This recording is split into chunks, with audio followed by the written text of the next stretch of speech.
You're listening to Parasearch Radio, news, views and reviews from the world of the paranormal from across the UK and beyond.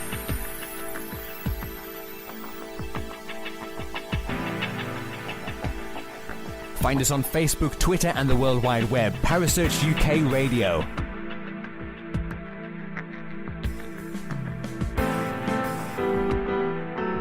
Parasearch Radio, broadcasting to the UK and beyond.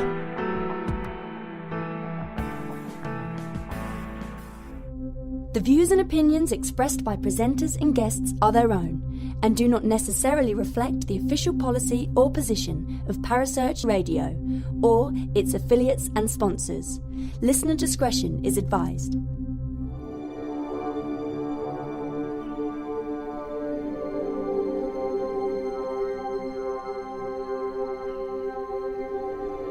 You're listening to Kerry Greenaway and Mark Manley on the Dark Mirror Paranormal Show, only on Parasearch Radio.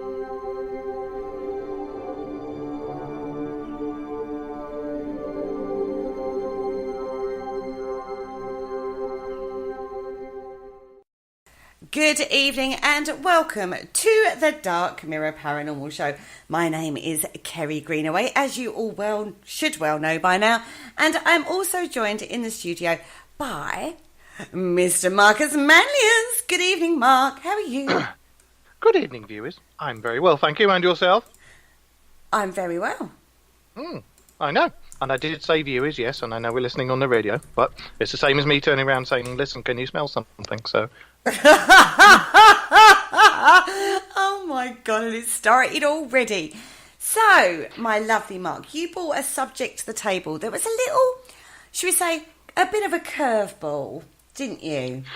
Well, yeah, because, I mean, we're always doing very different paranormal stuff, and I just thought for once, let's do sinkholes, because we all know what sinkholes are, and we know they're not exactly paranormal, but as we were just talking about back in the Middle Ages and stuff, they associated it with paranormal and gateways to hell and stuff, and they used to throw heretics down there. Are you a non-believer? Yes, I am. I don't believe in mythology. Right, get down hole, you bastard, and chuck them down the hole, you know, so... Within 4 minutes, we have an explicit, everybody. It is an evening show with Watershed and does say explicit. I didn't say F. I didn't drop the F-bomb unlike somebody who does that. Okay. It's true that. Right. So first of all, let's be sensible. Let's put our science hats on and stuff. Ready? Goggles, science, coat, everything? No, we said that we would do that in private when I come up and see you, and you weren't to mention it on the airwaves. Shh. Right. So let's do that bit and get the sciencey boring bit out of the way first, and then we can get into the good stuff, right? Well, I like all the different names for snakes, for sinkholes, because one of them in particular reminds me so much of my ex, and that's called a swallow hole. But I digress. Hello! Mr. Carl Hutchinson has joined us in the house. Can he hear us, is the question. Yes, I can. Can you hear me? Yes, we can. We have liftoff. Woohoo! Right, Mark. Ladies and gentlemen, Kerry needs her medication. Oh, right, yes? mate, I'm needing medication definitely tonight. So, sinkholes. Where was we going with that, Mark? Carry on. We're doing sciencey bits, Carl. We've got white coats on and glasses on and safety glasses and stuff. Would you like me to explain the technical side as to what a sinkhole is? Yeah, go on. Right, for everybody else, oh God, please don't. I can't believe he's surface frozen. Drainage. Sorry? It's all right. Carry on. You're not frozen now. You was. Sinkhole is big hole in the ground where moisture's gone, gradually worn away and eroded said rock and sediment and left a thick crust. And one day it goes kablooey, and then crust goes in. Kablooey is a tech like term. Word. That's a new word. That is a new word. Kablooey? Who on earth is my mum? Who is in the called my mum? I don't know. Let's have a look, because I was looking at the research. Oh, my mum. I know who that is. Good evening, my mum. Mum's in the chat room. Excellent. Gotta love mum. Okay, so I'll tell you afterwards. So, have a random guess. Oh, it's not anything to do with Scooby-Doo, is it? No. Oh, that's Scooby-Doo? Oh, anyway. glasses. Right, so basically yeah. a sinkhole has no natural external surface drainage. So when it rains, all the water stays inside the sinkhole and typically drains into the subsurface. So this is where we get really technical, and when it goes, they can be tiny or massive or not, and they have no warnings really. They just open up and suck everything into it, and Like my ex. generally there's water at the bottom of it, right? So big damp hole, a very big moist hole, yes? We all love a deep, damp, moist hole. We do, don't we indeed, Carl? Yes, we do. What makes them so dangerous is the fact that they're really unpredictable, and they form very Yes, they are slowly. unpredictable, aren't they? They're very Very unpredictable. Very, like very my strange. two co-hosts, incredibly unpredictable. It's like working with two sinkholes, everybody. Doing what with two sinkholes? Working with them. Oh, right, okay. Sorry, it was the Oh accent. dear. Something else. Oh, it's I the thought she accent. said whacking. Yeah. Working. Okay. Okay. Just checking. Now, because they form so slowly, it's not like you can take massive readings and stuff like that. That's what makes them so unpredictable. And when they collapse, they often are very dramatic and unexpected effects in the environment, aren't they? Oh, absolutely. The place that has the most sinkholes, and it is prone to the most sinkholes and will be for a long time, is Florida. Yes, because it's all built on marshland. Exactly. And love it's also the Florida. alligators, the alien alligators that are under the ground with entrenchment tools and can go road drills, and they're actually there going, Yeah. But you know the reason why the alligators have gone underground? It's because all the Burmese pythons are killing out all, causing all sorts of havoc in the Everglades. So they're going underground to tunnel. Well, yeah, I mean, the Burmese pythons, I've heard a silly rumour that the Burmese pythons are actually this swamp ape's bit, but that's as far as I'm going to go with that. Okay, we can tell how this show is going to go. Now, sinkholes are almost always prone to karst areas.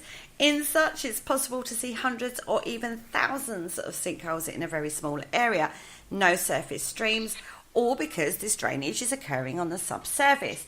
Now, the evaporated rock lies about 35 to 40, underlie actually 35 to 40% of the United States, which would account for the Florida issue that they have out there, don't they? Mm-hmm. Yeah. Did you see any when you were in Florida? There was an incident. Somebody's internet is...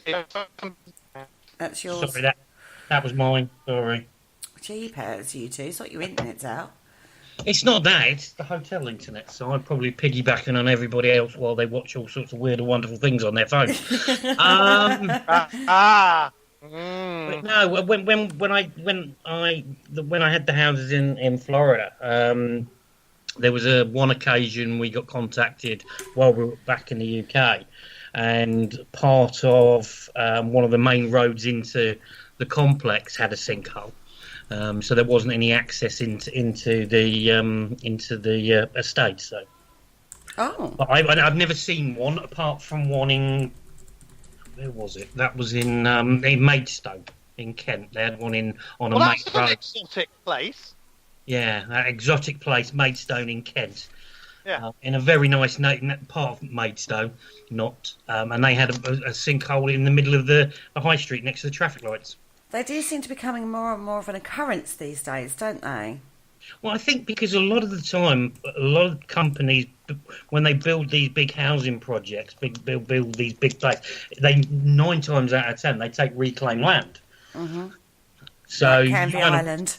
Yeah, exactly. So you don't know what's underground, because there's also the sinkholes that happen naturally, but there's also where there's sinkholes that appear because of man-made phenomenon, i.e., where people have been tunneling and it caves in, and then they go.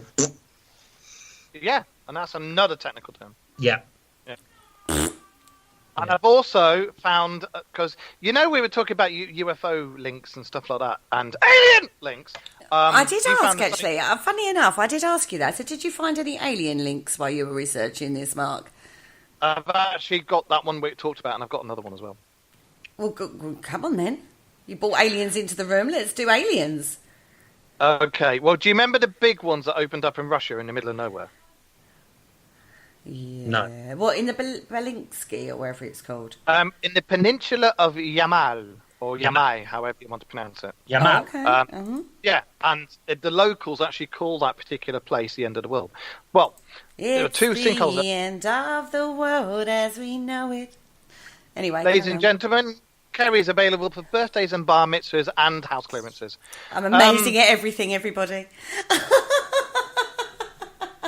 And I'm damn pretty too, according to my mum. We weren't going to her talents at all. Yeah, these two craters opened up. You filthy, pure filth. She's pure filth. She's a minx. Anyway, these two. You love it. These two craters opened up next to each other, and they were 80 meters wide, and nobody saw them. Nobody had any inkling. They didn't know they were appearing, and they've looked at them, and apparently they're like the weirdest sinkholes because they haven't formed like normal sinkholes where it comes from. You can't see me on camera, but I'm actually holding my hand up. It looks like I'm holding some sort of breast melon or something, or some big fruit. Anyway, these. I tell you what, I've never held a big melon going like that before. It depends if they're hanging upside down in the spring or not. Because wouldn't it just squash all over your hand if you went like that with a melon? Well, some of us may like that. Anyway, back to the topic. And this hole's opened up, but because of the way they've been done, they said it looks like something has hit the surface of the ground and penetrate.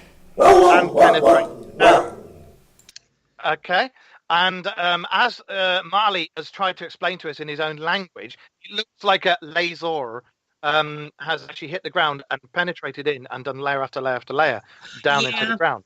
But there's a speculation amongst the locals and amongst some of the secret listening posts out there that it was actually a crashed UFO. Personally, I'm like, yeah, but the energy beam hitting the surface of the Earth, I don't know if they've been watching too much Predator or what, but when you look at the pictures, you can see what they're getting at because it doesn't look like your usual sinkhole. It does look like something's actually hit it and drilled it into the surface. Well, but, you say about something hitting it, but Russia, particularly out in the middle of nowhere, they've had the famous things about the meteors causing the big craters. Right, yeah. So it is a place in Russia where, because there is less population in certain areas, and these things hit all the time, you could then jump to the conclusion it is a sinkhole when actually it was a meteor and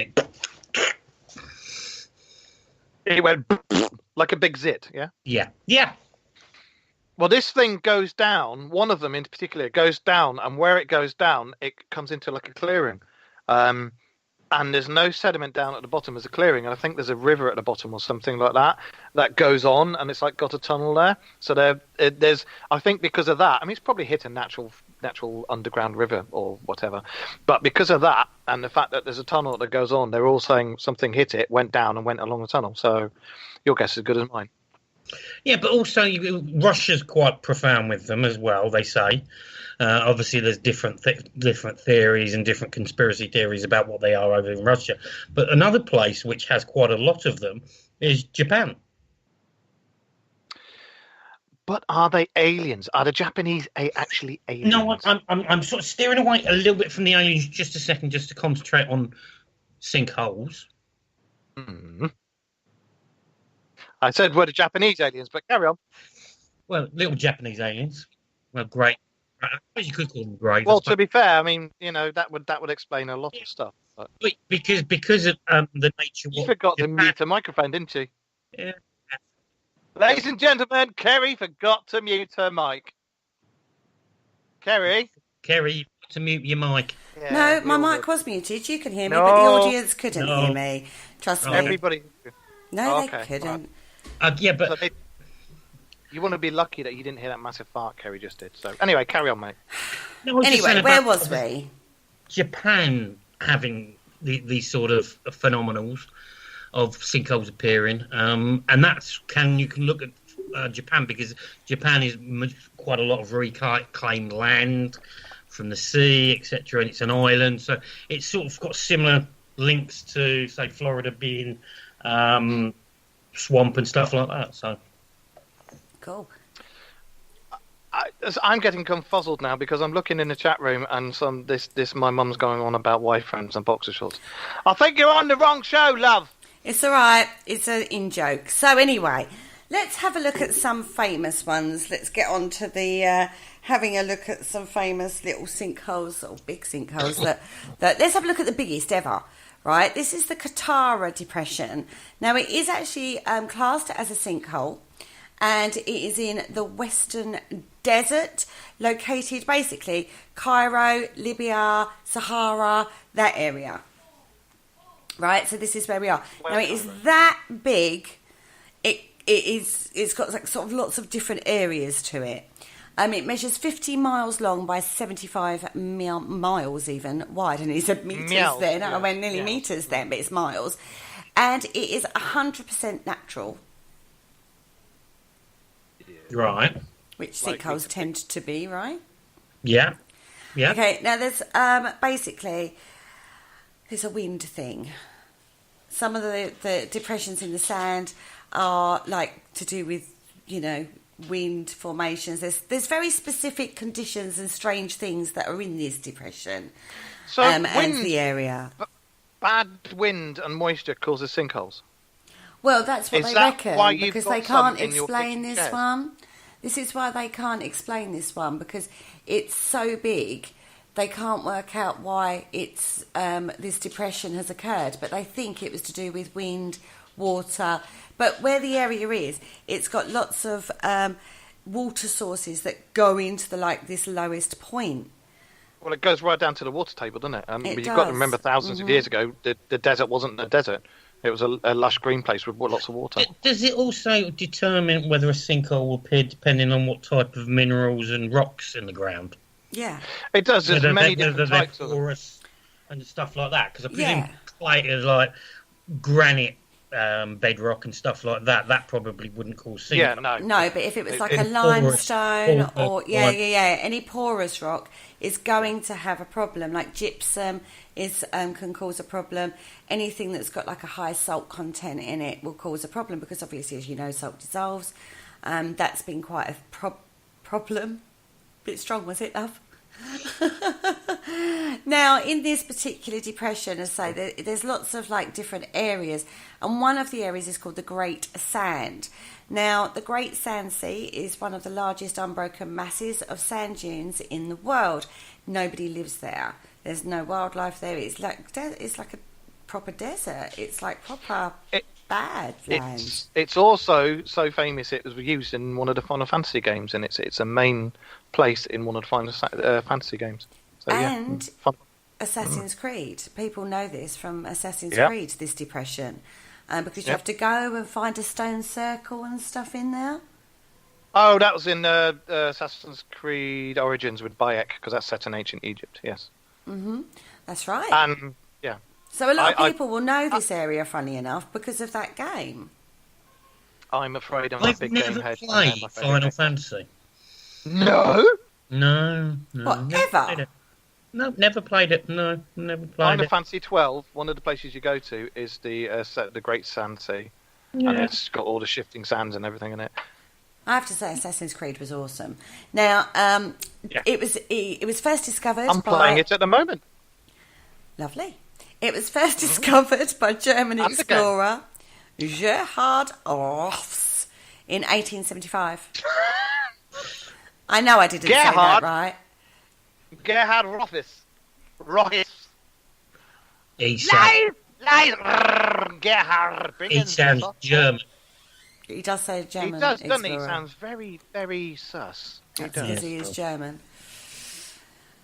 Now, this particular desert spans 650 kilometres between the Siwa oasis in the north and Siwa, that's Gilf a name as well. Kibar plateau in the south.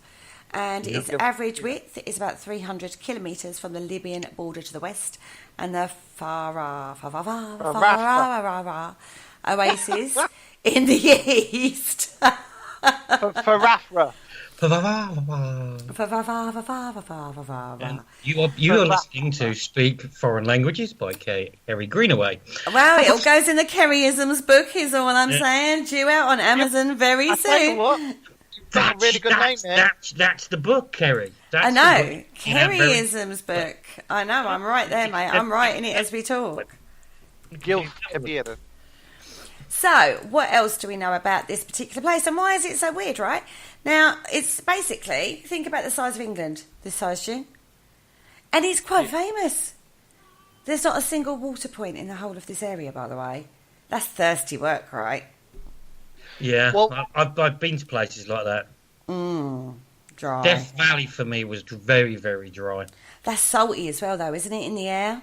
Yeah, you literally spend a lot of time outside, and it's like.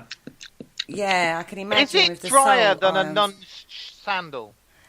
I've sniffed a few nun sandals in my time, and they've been quite dry. But I don't know whether anything else. So.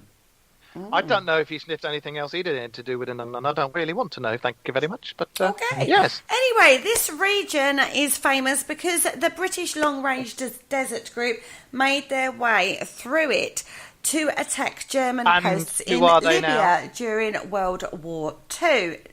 Who led them? Who? Who led them? I don't know. Do you know who they are now? The Long Range Desert Group. Do you know what they do? The SAS. Oh, well, I'm talking about World War II, everybody. Jeepers, guys. I'm not an army expert. They had one of the most famous leaders, didn't they? Who? Kitchener? Don't know. You have to look it up. Oh, you obviously know, so I'll just ask you. Carl, who was the leader? Would they be the original Desert Rats? No. No, the guy, the Long Range Desert Service, they were the precursor to the SAS. I know who you mean about Desert Rats. That's totally different. The Desert Rats are still going now. That was the same area when they were going to Tripoli through Libya. Yeah, that was the same area, but you had lots of different regiments and everything there. No, the Long Range Desert guys, they're now the SAS. I apologise to Kerry. And the founder of the Long Range Desert Group was Ralph Alger Bagnold. Well, there's a name. That's a name and a half, isn't it? That's a name on your credit card, isn't it? And the desert. Oh God, yeah! Can you imagine trying to fit that? Anyway, more than it's been. How many years has it been since World War II? 19. Well, it finished 41 to 45, was it? 39 to 45. Are you on about Monty's Desert Rats? Anyway, the point is you can still see their tyre tracks on the bloody sand, right? That's like how unforgiving this landscape is, right? That was the point of that one.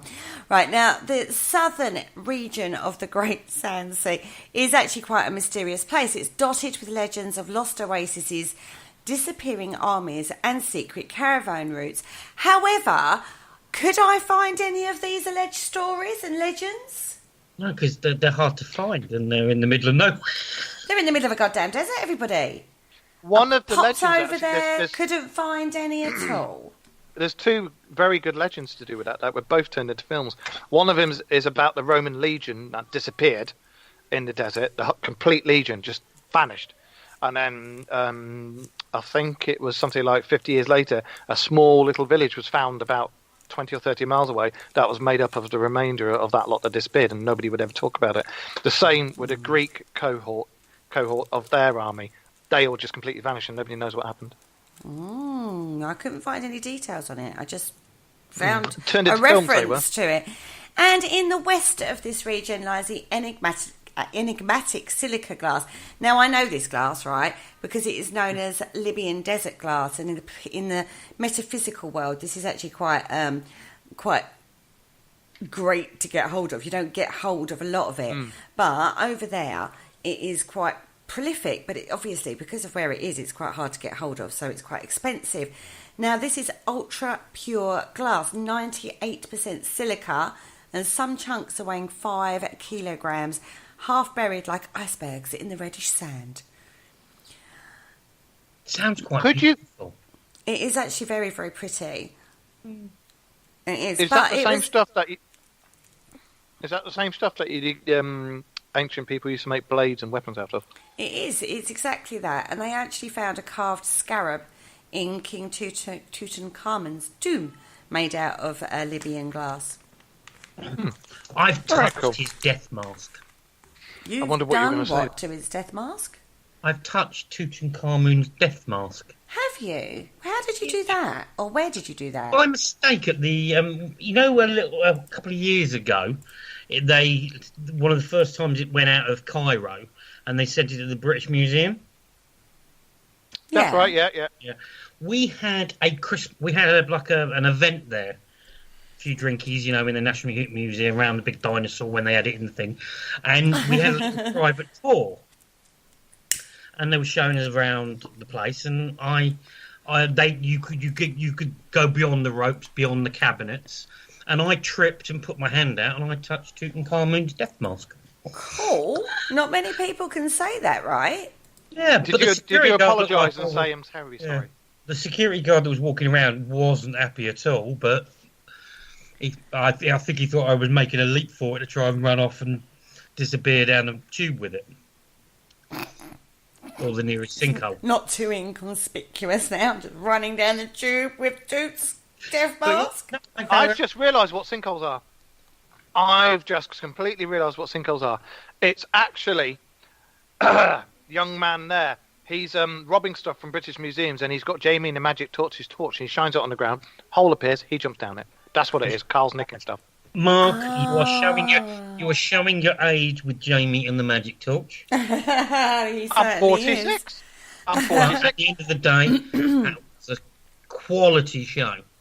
Yeah, exactly. They went down a hole and then they came out in the planet. Exactly. Yeah. And that's what a sinkhole is. You don't need a can of beans and a whisk to multi-dimension jump. All you need is a torch. A can of beans and a whisk. Mr. Spoon. I don't. Oh my God, we don't want to know what Kerry gets up to in her private life. Can of beans and a. Anyway, Mount Gambier is another very, very famous sinkhole. Moving this is on. located between Adelaide and Melbourne in southeast Australia. It is very well known for its water channels, caves, volcanic rocks, and a famous blue lake. And it's nicknamed the City of Craters. Now, the volcanic craters are actually naturally occurring sinkholes that are filled with water, and that gives it this beautiful scenery that everyone goes. And is it one of the blue holes that's known? Because those are sinkholes with water, blue holes. That's what we just said. I don't know. You were wittering on, and I just thought, no, I'll let her get on with it. Anyway. I know it's called the Blue Lake. Anyway, there is a legend that surrounds this particular sinkhole. Being as you're free to talk, Mark, would you like to fill us in on this lovely Aboriginal tale? Do you mean the Dreamtime legends? Yes, darling, obviously. Dreamtime legends of the local Boandic tribe tell of the giant Crate Bull and his family who wandered around the southeastern region looking for a place to settle and live in peace. They camped and made ovens at Mount Muirhead and Mount Shank. I'll shank you. But were frightened away from both sites by the moaning voice of a bird spirit. It was actually somebody going, Christ, it's Mick Dundee! That's not a knife. That bird spirit's actually called a balin. A balin? Mm-hmm. Is that like Ballykiss Angel? And they went moving to Mount Gambier. And they managed to escape from the spirit. Again, they made an oven. But one day, water emerged from below and put out their fire. They made others until they had 4, which are now the craters and lakes of Mount Gambier. Yeah. Those must have been huge-ass ovens, I'm telling you. If they turned into a lake, one of them... what size were they? Were giants. It does say giants. But even so, I mean... Oh. Imagine the appetite. Well, be like mine, wouldn't it? Be like how I look at tacos, you know. Now, this whole region is filled with legends surrounding the sinkholes that are there, because not far from there's another one with a deep sinkhole that's filled with dark blue fresh water. Now, allegedly, many years ago, there was a massacre at the lake where white settlers got a whole tribe of Aboriginals on the cliffs and tossed their body into the water. And this is how it got its name, and it's called the Hellhole. And allegedly, the bottom of the lake is covered with human bones. But again, couldn't find any verified information whether that was true or not. It's just a local legend. But divers do dive in that hole. And I must admit, I've seen photos of that particular one, and it looks amazing. It's beautiful, It's isn't it? blue, how blue the water is. Mm-hmm. It looks stunning, and obviously it's a bit of a pain to get to, but it looks amazing. Is that one of the ones that you can only go down so far, and then divers have been killed, and other divers have been killed trying to get the remains of the divers out that got killed in the first place? No, I didn't find any references to that, but it is incredibly deep. In fact, I mean, couldn't find exactly how deep it was either. It was quite sketchy, this one, considering it's such a tourist place. The details on it was a little sketchy, but let's pop over. Let's go back to Russia and talk about Berezniki. My accents are getting better. I can take European accents. Berezniki is in Soviet Russia. Soviet Russia. Now, this is completely natural. And I apologise to our foreign listeners if we are insulting anybody's accents. Mate, you should have heard my French the other night. He was banging that out. Banging the French out. Now, this is a town. Banging the French. Oh, mate, I was banging it right out on the show on Tuesday with the French accent. You heard that yourself. I admitted that live on air. And now this actually is sinkholes that have occurred because of mining that occurs underneath the town. Yeah.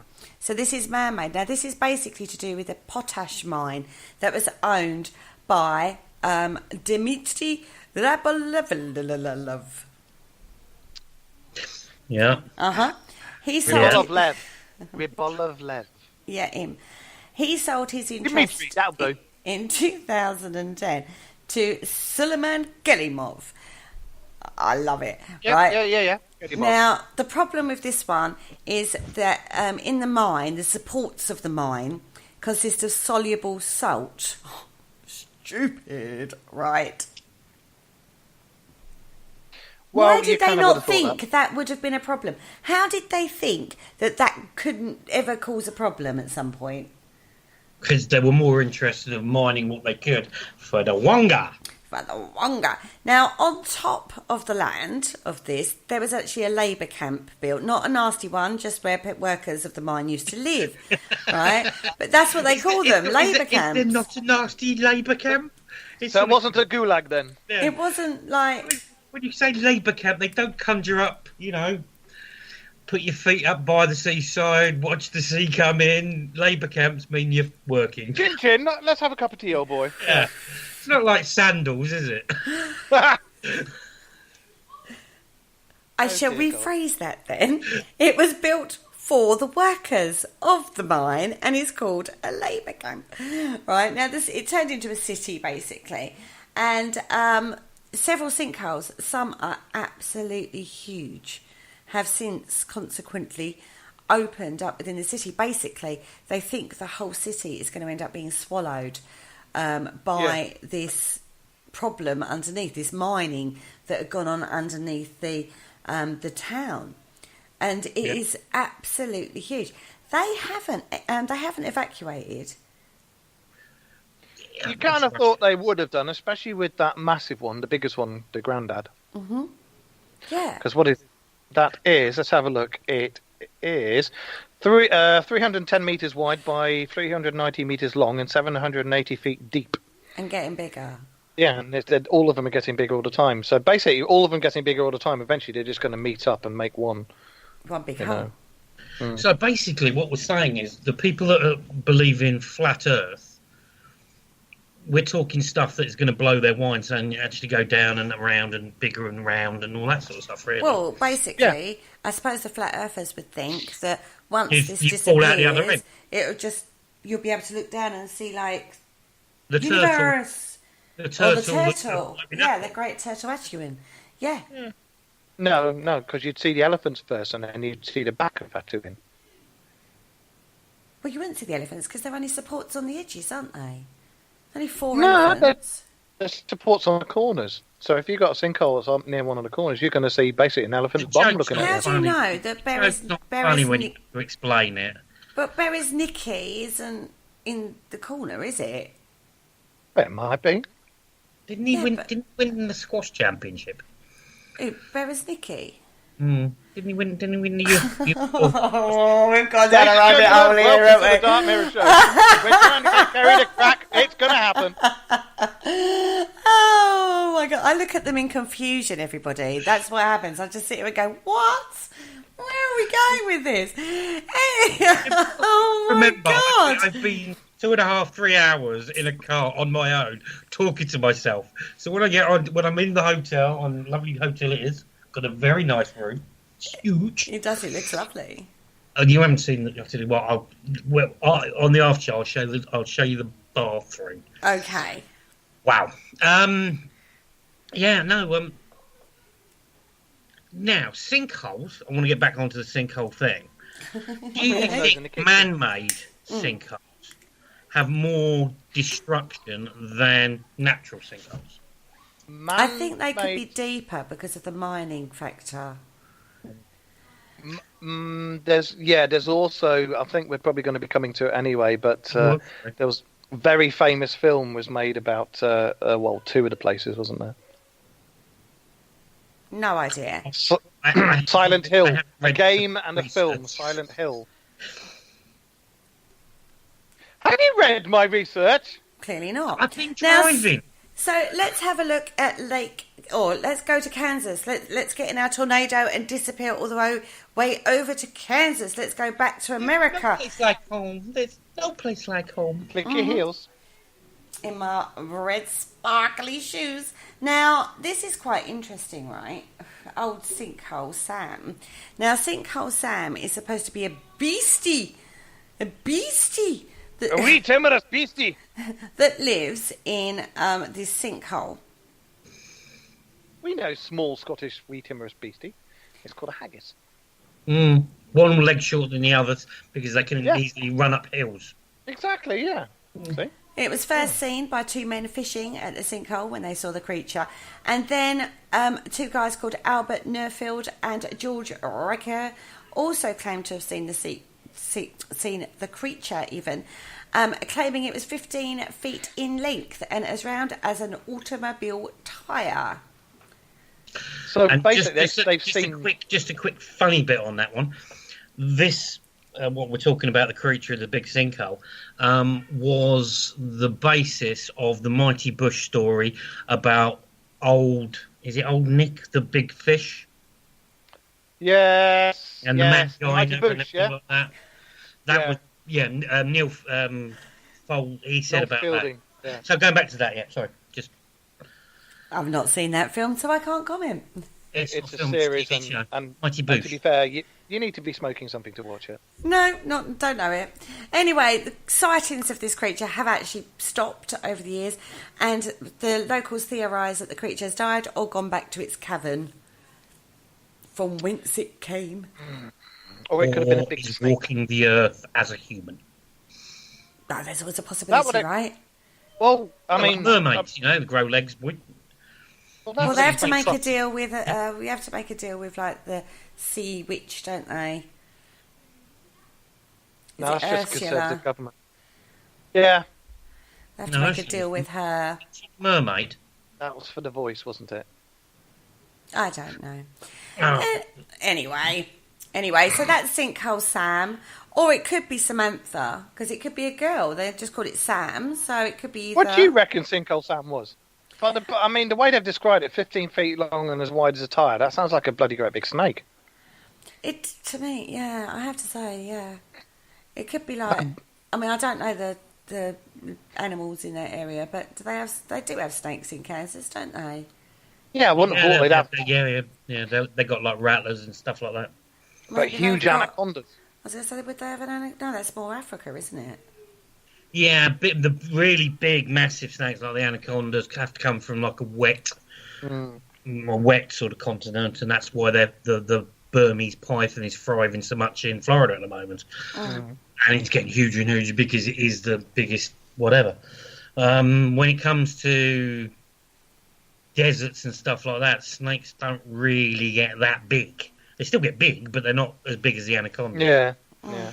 Or could be somebody had one, it got too big and they released it and it ended up in this.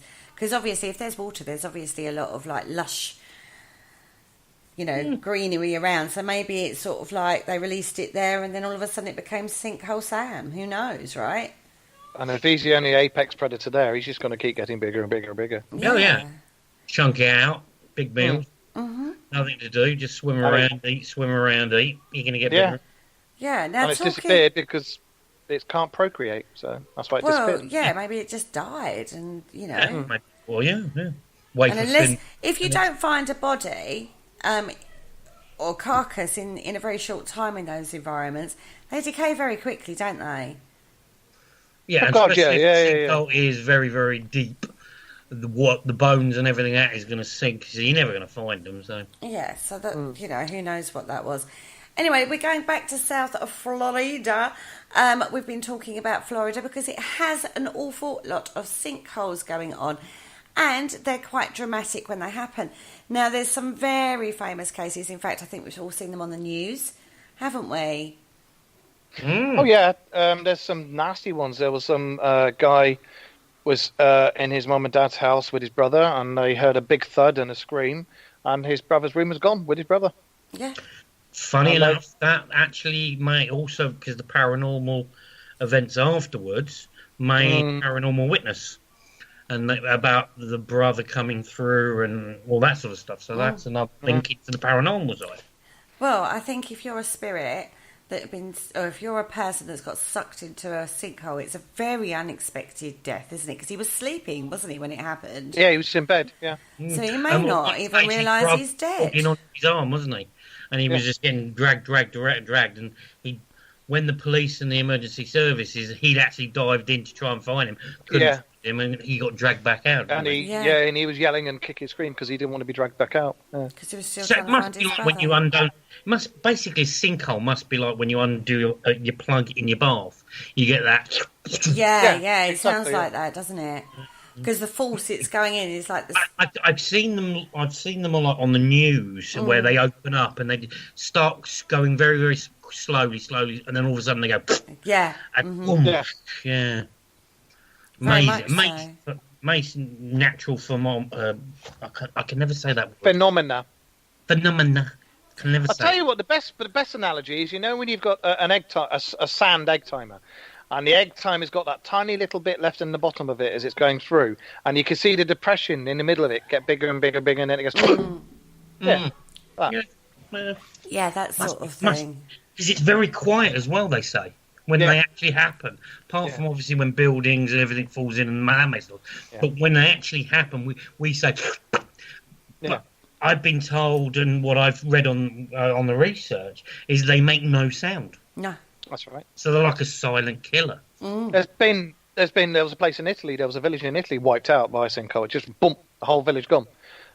There's one in America that was a golf course, and it went bang, took out half the golf course, and the guy who owned it has spent millions excavating this sinkhole, and you can see all the strata and the layers and everything. But even that now, bits of that still go and open up. Yeah. Crazy. What's interesting about this one is that at the time, the house and those on either side were demolished, the hole was filled, and the area was blocked off. But in 2015, it happened again in exactly the same spot. And they don't know why, because obviously they'd excavated it and filled it and thought it was safe again, as it were. Yeah, but it's basically they've just filled the hole up, boarded it up, and hope for the best. So at some point... when the suction gets to a point where it drags it in, it doesn't matter how much you overfill it, you're going to get it sucked back in because it's just going to go into wherever it goes. Wherever it goes, yeah. But isn't underneath Florida full of like borehole caves? Not borehole caves as in human boreholes, but there's like interlocking caves under there, isn't there? Depends on which part of Florida it is. Like the lower end, like the Everglades, it's all swamps.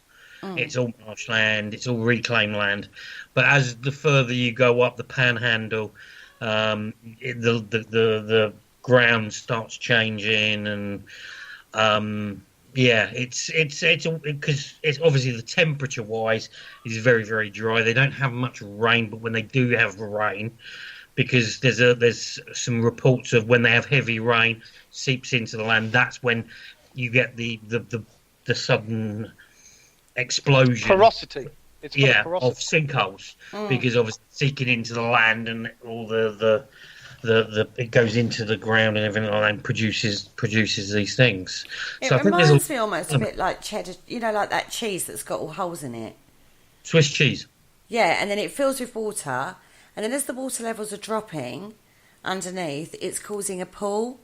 Mm-hmm. And that could be what's causing the sinkholes in Florida. You're eating cheese in a very strange way. Like, have you ever seen that thing where you pour the smoke thing, where you thing and it goes down into pools and then it goes. Yeah.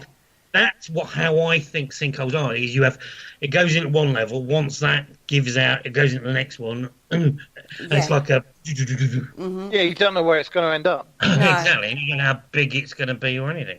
No, true. There's two sinkholes, before we finish, there's two sinkholes I would like to talk about in particular. I'll let Kerry talk about the next one, the gateway to hell, but the one that's been left off the research that I know a fair bit about, I will talk about afterwards. Well, let's finish with Florida first. In 1890, in southwestern Florida, 2 teenage girls drowned while swimming in a sinkhole that had filled with water. One body was found, but the other was unlocated. And they couldn't unfill the sinkhole. It kept filling up as fast as they pumped it out. But since then, local residents report seeing a young woman rise from the sinkhole and walk across the water. This is when it comes into the whole paranormal side of it, isn't it? And the ghost sightings and everything like that. Yeah. Because when a sinkhole happens and it fills up with water, that must be like when you flush the toilet or you pull the plug, because at some point it's just going to go... And that's it, gone. There's no getting out of that. If you're swimming, it's dragging everything that's on top of it down, and you have got no chance. No. So, Mark, carry on. Now talk about the one you would like to talk about. What, Centralia? Off you go. There is a very famous game and a film called Silent Hill. And Silent Hill, when you go there, is basically a town that's continually on fire because the coal seams are on fire and there's smoke and ash everywhere. And that's what happened in 1962 in a place in Pennsylvania in America called Centralia. And basically, there's no escaped loony patients or anything like that like you get in the game. There's no demons with big triangles on their head running around trying to rip your skin off. It's literally just... No fun. No, I know. No, that's out my tour. Off the bucket list. Well, basically, I'll tell you what, that's a messed up film if you've ever seen it. If you haven't, I recommend it. But, oh my God, that's messed up. Anyway, this town used to be full of life, had schools, offices, people lived there. It was quite a good town, and lots of people lived there. And they regularly used to clean out their rubbish pit, where they'd go and dump their rubbish, because back then it wasn't recycling, they'd just dump it.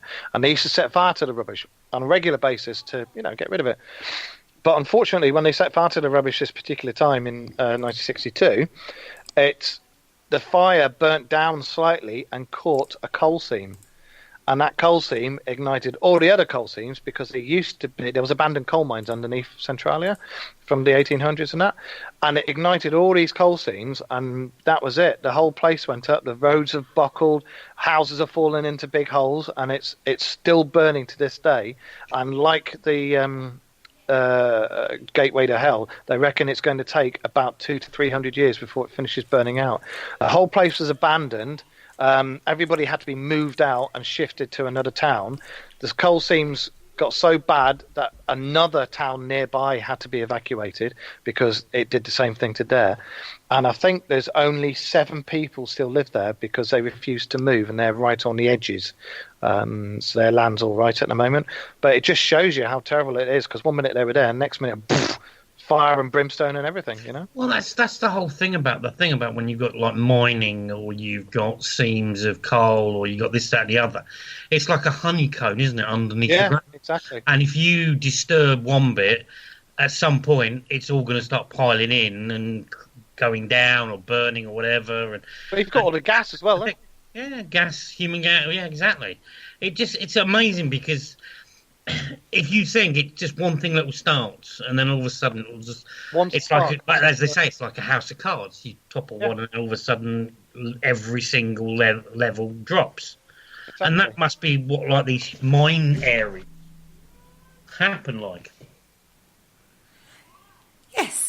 I'm sorry, I've just read one of the messages that a certain person who is calling themselves my mum has put in the chat room for Kerry. I know, I've read it. Anyway, we're talking about sinkholes. So, what do we think then? That's typical UK. Okay, Kerry. That's typical people, isn't it, though? Ruining the planet, isn't it? Setting fire to rubbish in and then look at the consequences of that. That's horrific. You got to remember back then, though, in the 60s, there wasn't all the eco. Yeah, but mining's been going on for donkey's years, as long as humans have been, because people needed caves. They went into the side of cliffs, and all that sort of stuff. So yeah, the whole mining has been going since caveman. One thing that gets me with Centralia is purely because of that, because they knew there was old mining systems underneath the town, and you know that with mining you get gas and you get pockets of gas and stuff as well. Would have thought that they wouldn't have had a rubbish burning place right on top of it. But the thing is, you think that obviously this thing's been burning for donkey's years. Yeah, just give you a scenario of a location near me, Fort Horsted. When Fort Horsted was abandoned by the military, it was basically bought by a company that basically just filled it with tyres. And some little urchin from the local council estate set fire to a tyre on the outside, which then basically, as you said, seeped in. And the fort burned inside for 2 weeks. Bloody hell. And the firefighters couldn't get, because every time they put it out, it moved to the next area, the next time. And so they basically had to leave it. And that's quite amazing when you think nothing caved in. But you think they must be like exactly like that. You've got a stream of, say, coal or whatever, and it just burns through. But at some point, conditions are going to be either rain or earthquake. Something's going to go, and everything's just going to go. Well, it's like all the wildfires, isn't it? All the brush fires. The only way they can control it is with other fires. Yeah, exactly. That's why they basically they burn a ring round it, so when it gets to it.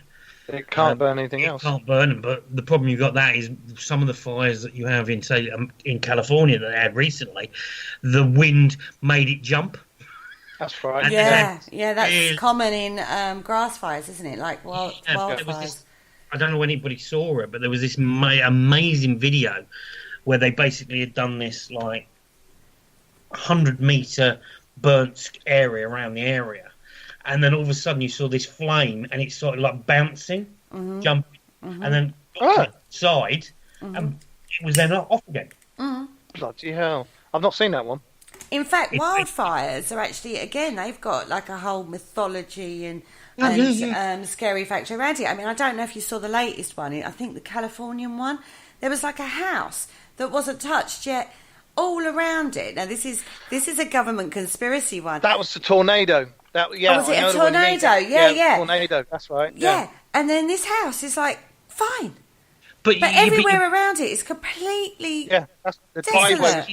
The Japanese tsunami. Everything had gone. Did you see the Japanese tsunami, the famous village that was completely wiped out apart from one building? Yeah. Untouched. I know. How weird is that? And you're just thinking, how is that? Yeah. I don't think that's a conspiracy theory, but the Americans will spin it to its conspiracy theory. Americans love a conspiracy theory, don't they? They adore a conspiracy theory. In 9 days' time, I'll be talking conspiracy theories with the good and the faithful of the Americans. Yeah, you gotta love a conspiracy theory with the old Americans. Well, we're talking pure conspiracy theory next week, aren't we, boys? Not conspiracy theory, they're fact. What, Men in Black? Here come the Men in Black. There's physical evidence. Okay. Of people that have gone into. There's videos. I've seen the video. Yeah. There's videos. There's testimony. There is so much physical. We can't talk about too much because I really want to get into it now as well, but I can't.